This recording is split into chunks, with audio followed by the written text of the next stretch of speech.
नमस्कार, मैं अदिति सिंह और आज हमारे साथ है आशुतोष सिंह जी। नमस्कार, जय Hind, thank you. Most welcome. और आज का हमारा हॉट टॉपिक है कास्ट सेंसस। तो चलिए हम सब मिलकर चलते हैं और आशुतोष सिंह के विचारों के बारे में टुवर्ड्स कास्ट सेंसस। आशुतोष, आपके हिसाब से क्या लगता है कि भारत में जातीय जनगणना आवश्यक है? नहीं, बिल्कुल भी नहीं। एक शब्द में नहीं, ना आवश्यक है ना होना चाहिए। ओके, और क्यों नहीं होना चाहिए आपके हिसाब से? देखिए, पहला कि कोई भी चीज अगर की जाती है तो उसके पीछे का कुछ मकसद होता है। ठीक है, तो जिस मकसद के तहत लोगों ने बोला है कि कास्ट सेंसस या जाति जनगणना करना है, वो मकसद जो है वो वेग है। ठीक है, और मेरा मानना है कि कास्ट सेंसस से जो भी उनके पीछे का कारण रहा हो, बट अभी जो होगा वो ये होगा कि जो अंग्रेजों ने हमें जातियों के बीच जो दरारें पैदा की थी उसको खाई में बदलने का ये जातीय जनगणना काम करेगा। क्योंकि कहीं ना कहीं मेरा मानना है कि जातीय जनगणना ये लोग समाज को बांटने के लिए कर रहे हैं।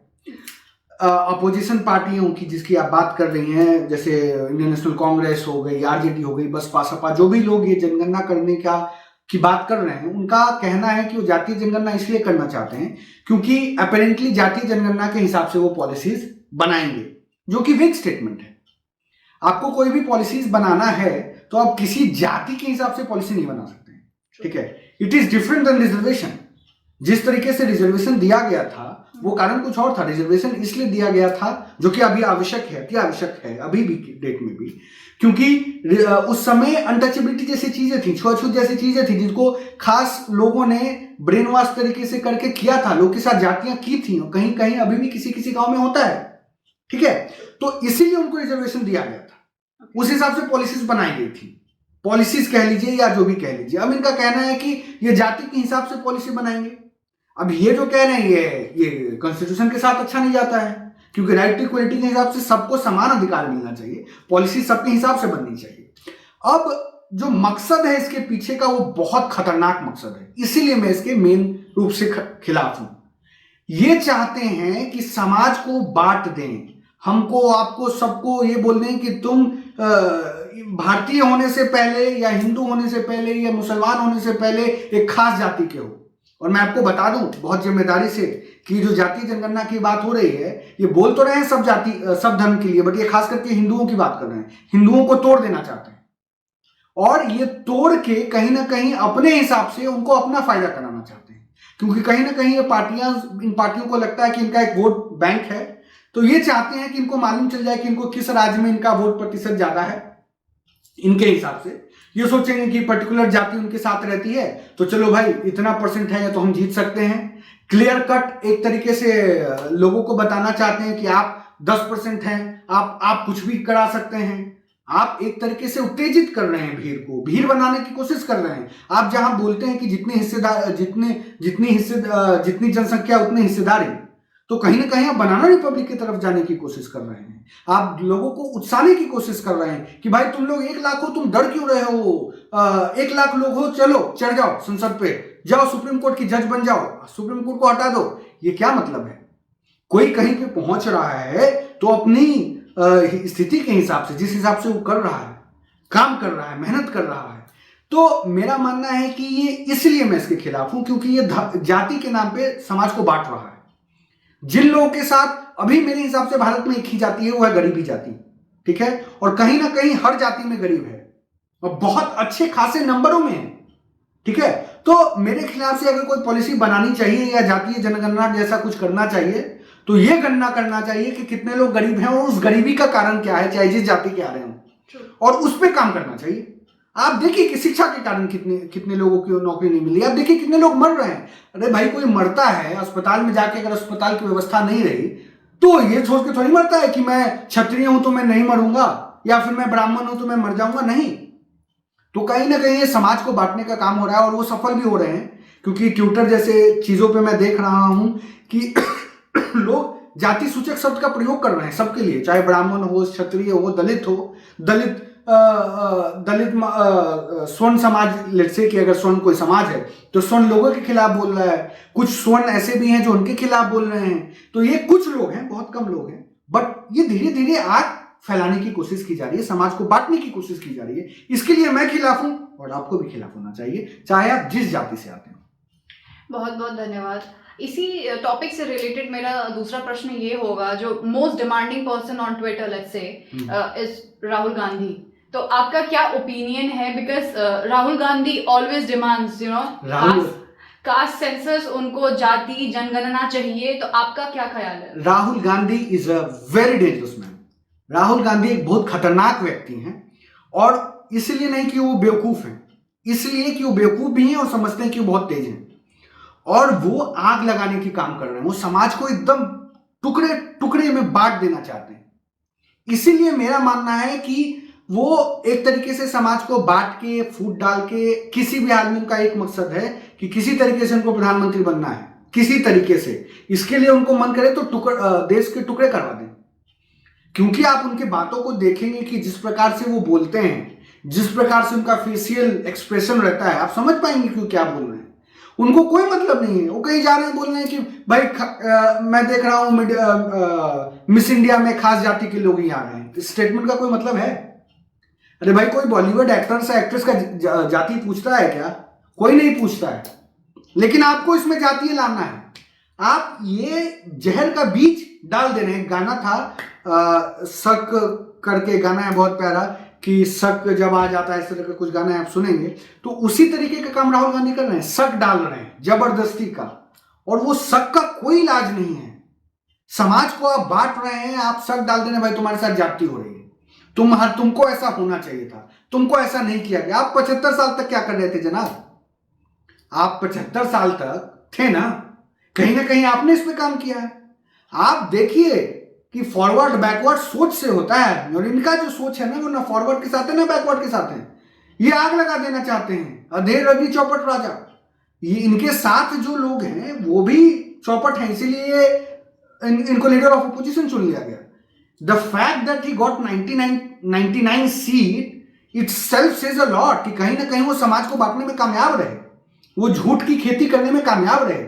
और ये विचलित करता है हमारे जैसे लोगों को, आपको भी करता है, मुझे यकीन है।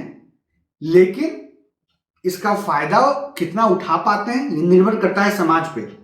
और मेरा मानना है कि समाज को किस तरह से बांट रहे हैं, बट मुझे नहीं लगता कि वो सफल हो पाएंगे, क्योंकि लोग इतने भी बेवकूफ नहीं है। भोले हैं बट बेवकूफ नहीं है। लेकिन इसके बावजूद ये हमारा आपका सबका काम है कि उनको रोकने का पुरजोर तरीके से कोशिश की जाए, और हर पढ़ा लिखे आदमी को उसके साथ एक साथ आके, चाहे वो जिस जाति धर्म संप्रदाय से आता हो, उनके खिलाफ बोले कि राहुल गांधी आप गलत कर रहे हैं। आपको मुद्दा उठाना है तो आप सही मुद्दा उठाइए। आपको अगर मुद्दा उठाना है तो आपको मुद्दा उठाना चाहिए उन बच्चों के लिए जो दिल्ली में मर गए डूब के। इसमें अभी भी इस सिचुएशन में जब हमारा देश G20 का सम्मेलन करता है, आप जरा सोचिए कि आप बोलते हैं कि हमारी अर्थव्यवस्था 5वीं से चौथी या तीसरी या कुछ दिन में दूसरी तीसरी बनने वाली है। उस देश में एक लड़का बिजली के झटका से मर जा रहा है और इसका सवाल नहीं उठाया जा रहा है। लीडर ऑफ अपोजिशन को चाहिए था कि इसको सवाल उठाए, इसको लाए, संसद में लाए कि क्यों हो रहा है। अगर आज के डेट में भी कोई आदमी अस्पताल में सिर्फ इसलिए मर जा रहा है क्योंकि उसको एक इंजेक्शन नहीं मिल पा रहा है, तो इसका जिम्मेदार कौन है? मौजूदा सरकार है, उतनी जितनी जिम्मेदार पिछली सरकार है उतनी अभी भी है। लेकिन कहीं ना कहीं ये लोग इसी में फंसे हुए हैं, अपना उल्लू सीधा कर रहे हैं, समाज को बांटने का काम कर रहे हैं। इसीलिए मेरा मानना है कि राहुल गांधी और राहुल गांधी जैसे लोग समाज के दुश्मन हैं। बहुत बहुत शुक्रिया। तो आपके हिसाब से व्हाट राहुल गांधी जो कर रहे हैं, he is like trying to divide and rule India. So आप राहुल गांधी को किस स्तर पे रखते हैं? निचले स्तर पे, सबसे निचले स्तर पे। मेरे ख्याल से उनको तो उतना बाइट भी नहीं देना चाहिए जितना हम लोग दे रहे हैं। राहुल गांधी जैसे उनकी विचारधारा एकदम निम्न है, उनको कोई जानकारी नहीं है, ना भारत की, ना भारत के बाहर की। वो बस भारत विरोधी चीज़ों में लगे रहते हैं। जहां उनको लगता है कि भारत के विरोध में कोई आदमी है जो रहेगा, उसके साथ जाके वो मिल जाते हैं, चाहे वो चाइना हो, जॉन सोरोस हो या कोई भी हो, या हिंडरबर्ग हो। वो देश के साथ खिलाफ जो भी है उसके साथ है। इसलिए मैं राहुल गांधी के खिलाफ हूं और मैं उनको किसी स्तर में नहीं रखना चाहता हूं। उनको तो राजनीति में होना ही नहीं चाहिए। बहुत बहुत शुक्रिया। इसी से जुड़ा मेरा अगला सवाल होगा दैट आपके हिसाब से राजनीति क्या है? बिकॉज मैं एक चीज कंप्लीट करना चाहूंगी। लोग राजनीति को एक्चुअली कहते हैं अरे ये तो पॉलिटिक्स है। तो ये जो स्टेरियोटाइप है, आप इसके बारे में क्या बोलना चाहेंगे? देखिए, राजनीति तो पॉलिटिक्स है लेकिन पॉलिटिक्स कहा जाता है। सही बात है। तो देखिए, पॉलिटिक्स या राजनीति को जानना है बहुत साधारण शब्द में कहूँ तो मैं कहूँगा कि राजनीति या पॉलिटिक्स नाउन की श्रेणी में आता है, ठीक है। फिगर ऑफ स्पीच में इसको नाउन संज्ञा कहा जाता है। तो नाउन संज्ञा क्या है? क्रिया नहीं हो सकती है, ठीक है। तो राजनीति का डेफिनेशन इटसेल्फ सेज कि ऐसी चीज, आई मीन वो लेट्स से गतिविधि या वो चीज जिसके माध्यम से नीतियों का निर्माण, उसको राजनीति कहते हैं। राज्य की नीति के निर्माण करने की व्यवस्था को राजनीति कहते हैं। जैसे मेरा नाम आशुतोष है, तो आशुतोष संज्ञा है। ऐसा इंसान जो खुशी भी जल्दी हो जाए, नाराज भी जल्दी हो जाए, उसको आशुतोष कहते हैं। उसी तरीके से राजनीति है। राजनीति का मतलब है कि नीतियों के निर्माण करने की व्यवस्था। अब लोगों ने इसका गलत धारणा करके, गलत करके युवाओं को अनर्गल चीजों में फंसा के एक गलत माइंडसेट फेस करने की कोशिश कर रहे हैं, और मेरा मानना है कि जो कि गलत है। क्योंकि राजनीति जब लेट्स से आया था तो ये एक बहुत शुद्ध भावना के लिए आया था कि समाज के लिए नीतियों का निर्माण किया जाए। और नीति निर्माण तो वो आदमी कर पाएगा ना जो विजनरी हो। नीति निर्माण तो वो कर पाएगा ना जो नीतियों को समझता हो, जिसके पास ये परिकल्पना हो, वो देख पाए कि चीजें कितनी बेहतर की जा सकती हैं, समस्या क्या है, समाधान क्या है, तभी तो निर्माण कर सकता है नीतियों का। तो मेरा मानना है कि युवाओं, पढ़े लिखे युवाओं की जरूरत अभी राजनीति में पहले से कहीं ज्यादा है। नहीं तो आजकल की जो पॉलिटिकल पार्टी हो, चाहे जिस पार्टी का नाम लेना चाहें आप, उन्होंने राजनीति को बर्बाद करने का काम किया है। बड़े बड़े राजनेता बोलते हैं कि तो राजनीति कर रहे हैं, उनको भी नहीं मालूम है राजनीति क्या है। उनको मालूम है लेकिन वो बताना नहीं चाहते हैं। हमारे संविधान निर्माताओं ने कितना अच्छा व्यवस्था किया था कि अपर हाउस है, लोअर हाउस है। अपर हाउस में वो लोग जाएंगे जो सीधे कंपीट करके चुनाव लड़के नहीं आ सकते हैं, लेकिन बुद्धिजीवी हैं जो सदन में अपना बात रख सकते हैं, उनको लाना था। साइंटिस्ट को लाना था, डॉक्टर्स को लाना था, इंजीनियर्स को लाना था, प्रोफेसर्स को लाना था, यहां तक कि फार्मर्स को लाना था। ये लोग क्या करते हैं? हम चुनाव लड़े, चुनाव हार गए, कोई बात नहीं, चलो भाई हमारी वहां पर संख्या है, हमको अपर हाउस से भेज देंगे, विंडो गेट से भेज देंगे। तो ये सब जो चीजें हो रही हैं, ये राजनीति के लिए, लेट्स से राजनीति, अच्छी राजनीति के खिलाफ है। और मेरा मानना है कि हमारे आपके जैसे लोगों को अभी समय है सवाल उठाने का, और अभी समय है एकजुट होने का। और हर पढ़े लिखे युवा, चाहे जिस जाति धर्म संप्रदाय से आते हैं, उनको एक साथ होके राजनीति का हिस्सा बनना चाहिए। पढ़े लिखे युवाओं की राजनीति में आवश्यकता है, भारतीय राजनीति में अति आवश्यकता है। बहुत बहुत धन्यवाद आशुतोष हमें बताने के लिए राजनीति और उसकी क्या आवश्यकता है और कैसे हमें युवाओं को आना चाहिए। मेरा आखिरी सवाल अब मैं एंड करना चाहूँगी, और वो ये है कि अभी हाल में ही सुप्रीम कोर्ट ने रिजर्वेशन का निर्णय दिया है। आप उसके लिए क्या विचार साझा करना चाहते हैं? नहीं, माफ कीजिए, सजेशन दिया है। Okay. मैं बिल्कुल उनके साथ हूँ, मैं उनके साथ हूँ। सुप्रीम कोर्ट ने जो डिसीजन दिया है वो बिल्कुल सही दिया है।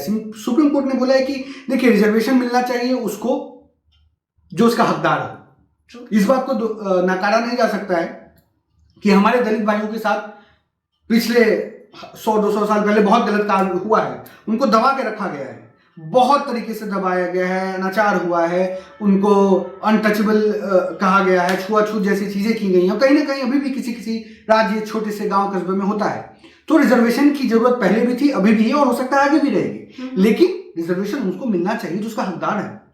अभी क्या हो रहा है कि कुछ खास लोग का कब्जा हो गया है, ठीक है। वो लोग जो चाहते हैं कि अब हम पहुंच गए हैं, हमारे बच्चे भी इसी पोजीशन पे आए, चाहे वो राजनीति हो, डॉक्टर्स हो, इंजीनियर्स हो, जो हो, ठीक है। तो वो चाहते नहीं है कि ये उन दलितों को भी मिले जिनकी इसकी आवश्यकता है, क्योंकि उनका मानना है कि दलित उनके वोट बैंक है। अगर सब दलित डेवलप हो जाएंगे तो उनको वोट कौन देगा? अगर सारे पेशेंट खत्म हो जाएंगे तो डॉक्टर के पास जाएगा कौन? इस मद्देनजर ये लोग जो है इसका विरोध कर रहे हैं, जिसके लिए भारत बंद भी बुलाया गया था। तो क्या कह रही थी सुप्रीम कोर्ट? कह रहा था कि अगर देखिए भाई, आप समाज के स्तर पे आ गए हैं, जब आपको कोई किसी चीज की परेशानी नहीं है तो आप उसको दीजिए अपने हिस्से में। ये नहीं कि आप दूसरे जाति को दीजिए, नहीं, रिजर्व कैटेगरी में ही उसको मिलना चाहिए जिसको नहीं मिल पा रहा। इसमें क्या गलत था? मेरे गांव में अभी भी बहुत से पासी लोग हैं जिसके 2 पुश्त तो मैं देख रहा हूं, जो पहले भी गरीब थे, अभी भी गरीब है और अभी आगे भी गरीब रहेंगे। जब मैं उनसे बात करता हूं कि रिजर्वेशन का आप लाभ क्यों नहीं ले पा रहे हैं, तो बोलते हैं कैसे करेंगे बाबू, हम लोग को तो खाने का 2 वक्त का रोटी नहीं मिलता है। क्यों नहीं जाते हैं ये लोग उनके पास? ये जो उनसे बंद बुलवा रहे हैं, उनको जाके समझाते क्यों नहीं कि भाई आप जाइए, कम से कम एक बच्चे को भेजिए। आपका 2 बच्चा है, 3 बच्चा है, जो भी बच्चे हैं, जितने भी बच्चे हैं, उनको पढ़ाइए, लिखाइए, आगे बढ़ाइए। लेकिन लोग चाहते ही नहीं है। तो मेरा दलित भाइयों के साथ जब भी बात होता है तो मैं यही समझाता हूं कि उनके पचड़े में मत पड़े। वो नेता जो ये बोल रहा है कि आपका नेता है, वो दुश्मन है आपका। जो भी नेता एक खास जाति का नेता बनने का कोशिश कर रहा है वो कभी आपका डेवलपमेंट नहीं चाहेगा, क्योंकि अगर उनका डेवलपमेंट हो जाएगा तो वो नेता नहीं रहा। इसीलिए मेरा मानना है कि रिजर्वेशन दलितों का हक है, गरीब दलितों का हक है और गरीब दलितों को ही मिलना चाहिए। खास लोगों का जो उस पर एक तरीके से कब्जा है उसको दूर होना चाहिए। और मेरा दलित भाइयों के से ये निवेदन है कि इस बात को वो समझें और अपना हक लें। वो दलित जो आपका हक मार रहे हैं उनसे वो हक जरूर ले, वो कंपीट करें ना अपने कैटेगरी में आके। अगर वो उतने ऊपर हो गए, कोई आईएएस बन गया है तो जनरल हो गया है, जनरल इन द सेंस कि उनके बच्चों को वो सब व्यवस्थाएं मिल रही हैं जो बाकी को मिल रहा है। लेकिन उसी उन्हीं की दलित जाति का कोई आदमी जिसके पास कुछ नहीं था, जो ऊपर से पेट से वो लिक्विड दारू या तारी जो भी होता है निकाल के बेच रहा था, उसके बच्चे को हक मिलना चाहिए, क्योंकि अब उसके पास कुछ नहीं है ना, तो उसको एक थ्रो आउट मिलना चाहिए। तो मेरा मानना है कि ऐसा होना चाहिए था, और जो भी पार्टियां इसका विरोध कर रही हैं वो अपने वोट के लिए इसका विरोध कर रही हैं। बहुत बहुत शुक्रिया Ashutosh, it was really a very wonderful session. Thank you. Thank you. जय हिंद। जय हिंद।